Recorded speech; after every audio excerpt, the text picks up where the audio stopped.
par Howard, puis par Lighty, Marcos Knight. Et Marcos Knight aussi, tu vas jouer, tu vas attaquer Ouattara. Ah, il a bumpé Ouattara, superbe. Marcos Knight, tout en puissance, ça à c'est pas l'épaule. facile, hein. Ça c'est pas facile, parce que Ouattara il est costaud. On l'avait vu lors du match 2 quand l'Asvel avait été très agressive en début de match. Les joueurs de Monaco avaient rapidement eu tendance à baisser les bras. Là, Mike James qui prend rapidement ses responsabilités et qui score, c'est important pour lui. Mais pour l'instant, il faut donner beaucoup de crédit à l'équipe de TJ Parker qui entre très bien dans son match et qui joue très très juste. Lighty n'est pas contesté. Ouais, ça, alors Lighty sanctionne. Ça aussi.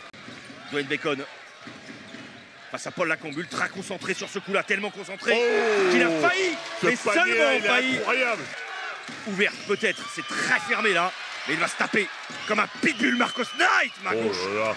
Encore une fois, cette capacité à prendre le rebond, à récupérer le rebond et enchaîner une autre action. Le différentiel à l'horloge. Le dribble entre les jambes, un peu compliqué de. Il va falloir chuter là. Hein. Bah, William Howard, il va s'en charger. Oh il va le mettre dedans. William Howard. William Howard, quel monstre. Et il a toujours quelques repères parce que là, il était très très loin.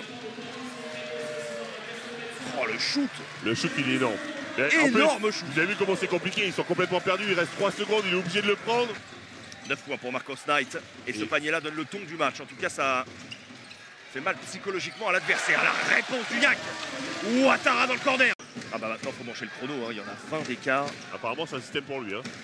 Si personne ne vient, il va jouer. Il a pris l'écart, c'est terminé, c'est rideau. C'est rideau. Step back, la maîtrise encore une fois. Là, quelle lecture. Double championne en titre qui est venu ce soir ici à Gaston Médecin. Il n'y a vraiment pas de doute.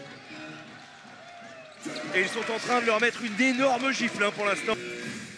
C'est pas fini encore une fois, hein. il y a 21 points évidemment. Oula, Mike James tout seul, il va le mettre, celui-là, bien sûr qu'il va le mettre.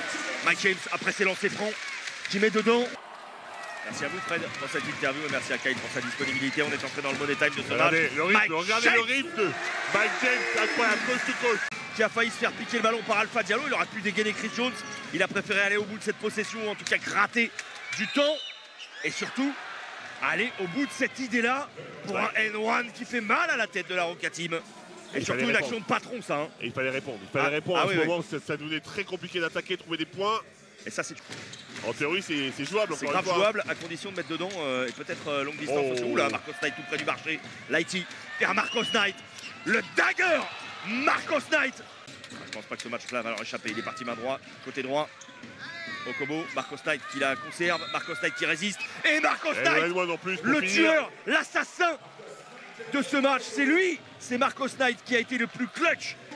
Peut exulter, c'est fait. L'Asvel a réussi à venir gagner ici à Gaston Médecin, à récupérer l'avantage du terrain et à s'offrir un 5e match.